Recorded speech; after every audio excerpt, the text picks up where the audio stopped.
Hello, you guys. Greetings from St. Augustine, Florida. Oh my goodness, it is kind of dreary this week, but it's still nice to be able to get away, right? The beach is beautiful, beautiful. My wife and I and our children and the in-laws, we try to come at least once a year to some beach, whether that's South Carolina, Florida.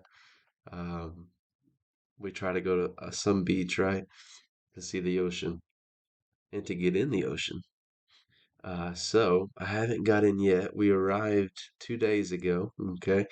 And anyways, I'm gonna be posting this video a couple weeks out, so the timeline's gonna be a little bit sketchy there. But yeah, just to kind of give you the real time, it's exciting for me and for my wife and for our children and for the in-laws. Okay, so that's a little bit about what we're doing. As of me right now, it is early hours of the morning. I've been preparing this for the last couple of hours, and I'm excited about to be able to share it with you guys. Okay, okay, this is called the fundamentals of investing. Okay, really good stuff here. The fundamentals of investing. By the way, I am William Forkham at Forkham's Financial Coaching. I am a trained financial consultant who helps my clients change their behaviors to get their desired results. Okay, so that's a little bit about what I do. I've received my training from Ramsey Solutions out of Nashville, Tennessee. And wow, I'll tell you, you guys, just to be able to sit as a sponge and soak in this financial knowledge from coaches doing it 20, 30, 40, 50 years, it's been invaluable. It's been invaluable to build friendships along the way. Again, invaluable. Okay, so let's get into the meat of this. The fundamentals of investing. Um, so the best way to work through this idea of investing is to understand the difference between truth versus noise. Okay. So we're going to spend some time working through the differences between the two together so that by the end of this video, hopefully you'll be able to distinguish between truth versus noise. Let's talk a bit about the noise first. The noise can come from the nightly news, a well-meaning friend, or an infomercial. It can even come from deeply within us in the form of fear. A good way to determine truth versus noise is by explaining it out logically, out loud, to a trusted nerd friend. Noise never carries much substance. It's nearly always led by impulse and emotion. And while we'd be in dire straits without impulse and emotion, we mustn't let them lead us. To do so will carry us this way and that, driving us to and fro until we aren't sure where we are or where we are going. We must be led by reason, logic, and rationality, and then our emotion will have a safe harbor to freely enjoy impulsiveness within those boundaries we give them. So I'm a husband and a father of four. So naturally, a parenting example comes to mind, okay? So if Miranda and I let our children impulsively play in the road, they may go right on ahead and start to play there, right? They're trusting us in that moment as their parents. But no good parent would allow such nonsense because our reason, rationality, and logic tells us otherwise. Hey, they may get hit by a car or even cause a wreck. Does that mean we should stifle all creativity? We should not. There are times and places for them to act impulsively, explore their emotions, and push the boundaries. But in rush hour, in the road, isn't the time, or the place. And that's just one example that I think we all can get on board with. This life is filled with choices, dangers, and consequences around every single bend. And depending on what we choose, our choices will directly affect our safety, quality of life, and our quality of character, both now and in the future. And not just us, but every single person we come into contact with, that's the reality we are in. Every single choice we make dramatically affects our world. To think otherwise is simply incorrect. It's when we start to realize that, that's when everything changes. It's then we're faced with the decision to become part of the solution or continue to be a part of the ever present problem. I help people become part of the solution. I help people become part of the solution. Now, let's discuss some examples of the noise. The coming crisis that's going to cause you to lose all of your money is an example of the noise. Okay. The rise or fall of the price of gold or other precious metals is, you guessed it, noise. The polar ice caps melting due to all of the excess cow flatulence is noise. Okay. Um, a big driving force of the noise is performed by Wall Street. We'll hear that it's the big bank's fault, or it's the advisor's fault, or it's the chairman's fault. There seems to always be a scapegoat causing everything bad that happens to us. Funny how we are quick to claim to be the source of everything good that happens to us. It can also be in regards to Main Street as well, that there's just not enough support for Main Street, right? There's just not enough support for the mom and pops businesses out there. Point being, there is just tons and tons of noise out there making it easy for us to place blame on anyone or anything for anything that happens to us negatively. Here's some wisdom. Everyone that seems to be focused on the noise isn't focused on the truth. They're generally not focused on serving others either. They seem to be very tuned into exactly what they think they want. Hmm. There are many, many more examples of noise, but I don't want to spend much time here. Okay, I want to move on to truth and spend more time on it than we do on noise. We'll know noise best when we familiarize ourselves with truth. The professionals whose jobs are in knowing counterfeit bills are so good at it because they study the real deal, okay? They know the back and front of $100 bill like they know the back and front of their right hand. They know when the government adds an extra jot here or removes a tittle there. They know because they know the true note. So we'll know truth versus the noise by knowing the truth well. We as individuals are our own biggest enemies when it comes to retirement planning, education planning, and our investing.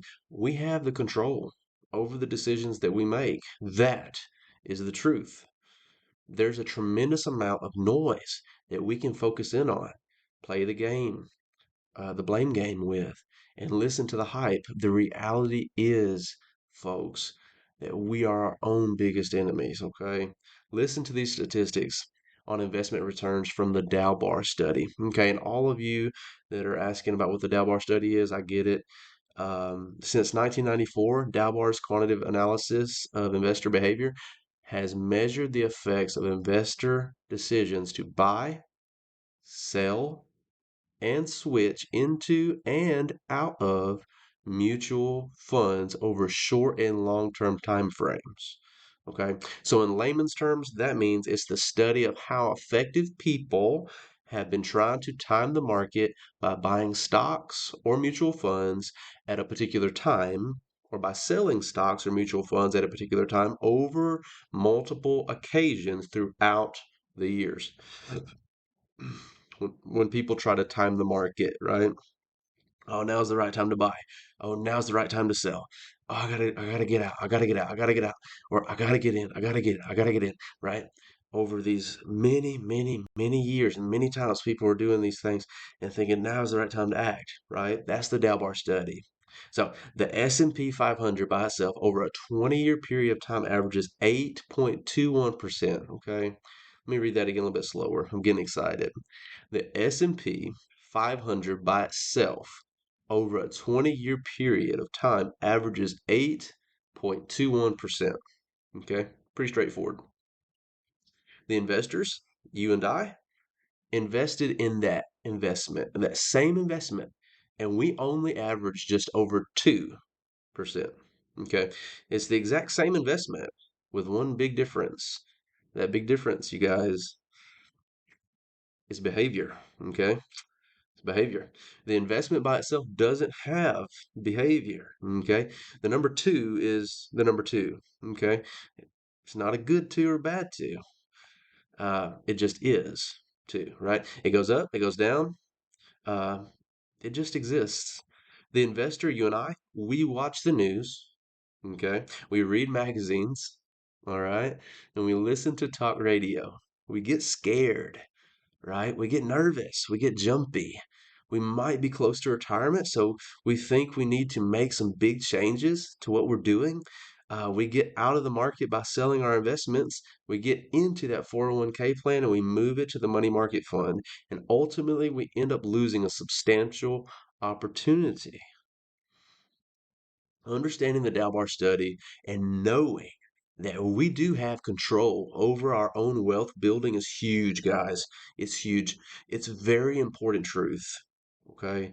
This is why Dave always says that the only ones that get hurt on a roller coaster ride are the ones that jump off. Okay.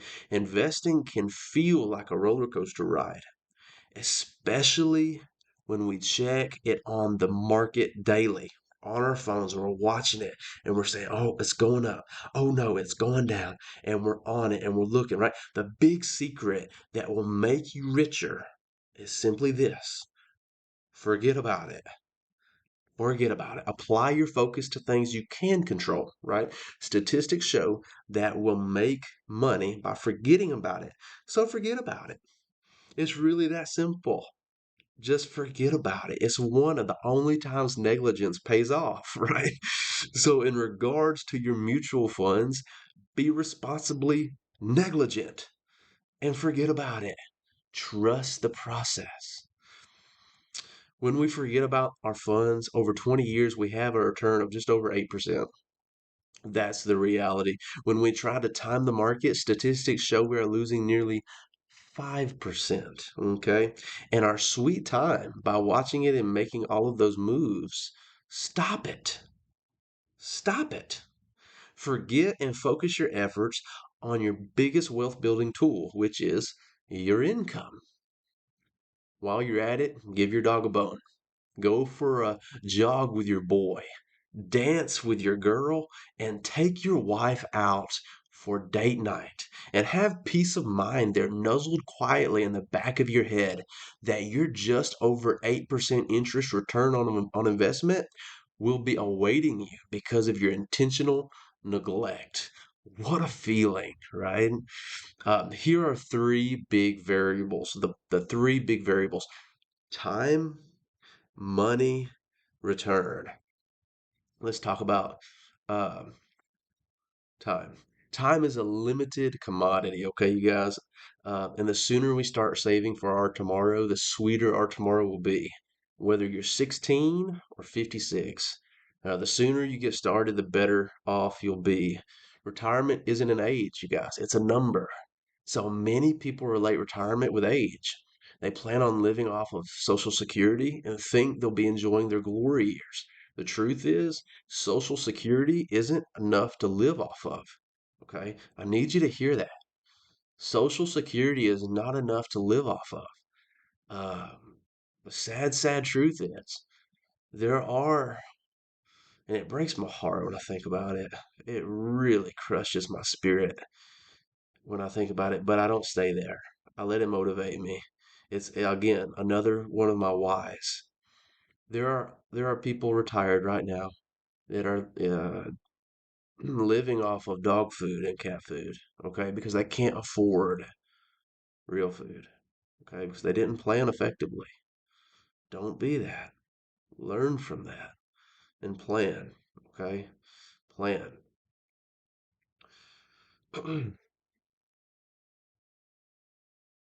There are many, many seniors who are trying very hard to survive because they failed to plan and execute that plan for their tomorrow.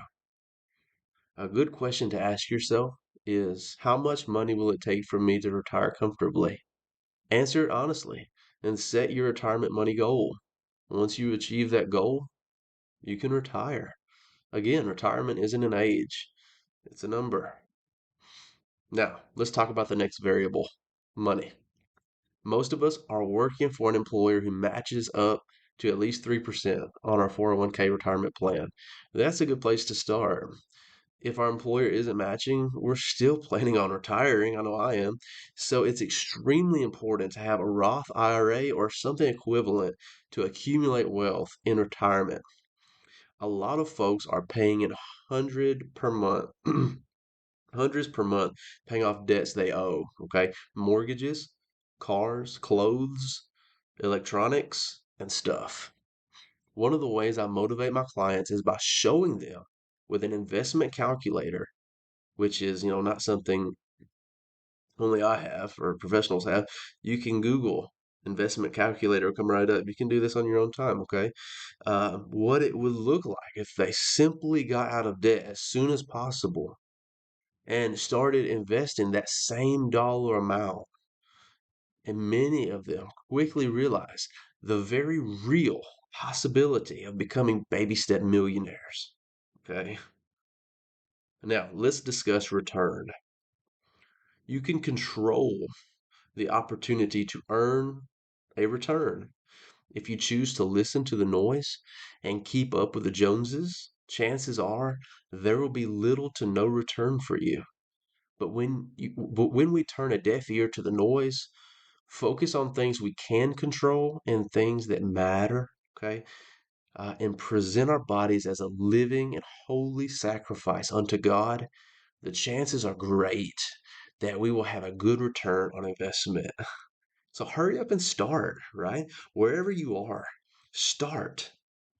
If you'd like to schedule a no cost to you consultation with me, William Forka, by simply clicking the link below, okay? In the consultation, I'll be able to learn more about your situation and decide if I can help you as your financial coach. And it'll give you the chance to learn more about me and what I offer and ultimately make the choice to hire me as your financial coach. So, in our coach to client professional relationship, we'll create a plan together and we'll work that plan together. I promise you, you'll get out of coaching what you put into it. I've seen and heard real transformation in people's lives simply by getting to the point of saying, hey, I need help. And I'm finally going to get started by seeking professional help.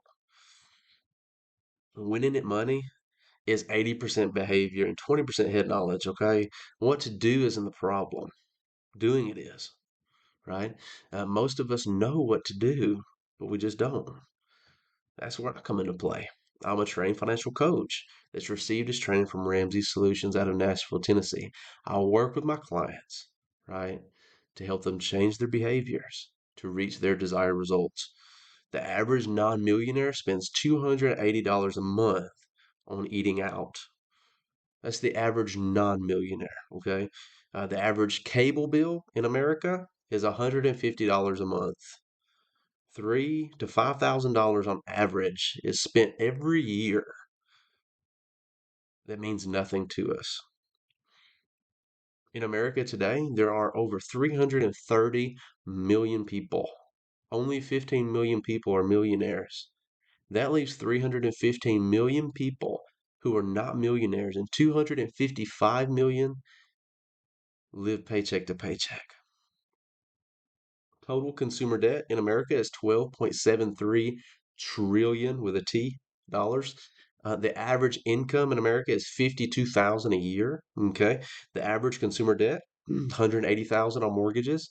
50,000, almost 51,000 on student loans, 29,000 on auto loans, and 16.5 on credit cards. Okay. 64% of Americans could not cover $1,000 emergency.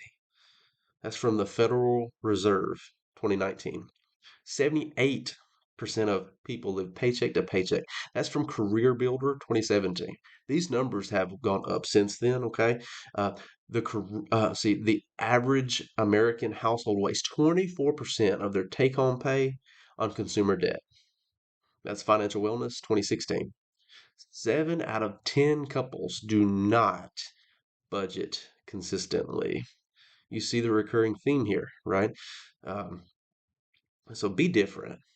Okay, take charge, act courageously, and change your family tree today by hiring a financial coach to help you change some of those toxic spending behaviors, those habits, right? It all changed for me when I did. Till then, may the God of the universe continually guide us and use us for his bidding pleasure as we continually submit ourselves to him through his Son Jesus Christ by way of their Holy Spirit who dwells in the sons and daughters of the day. Shalom.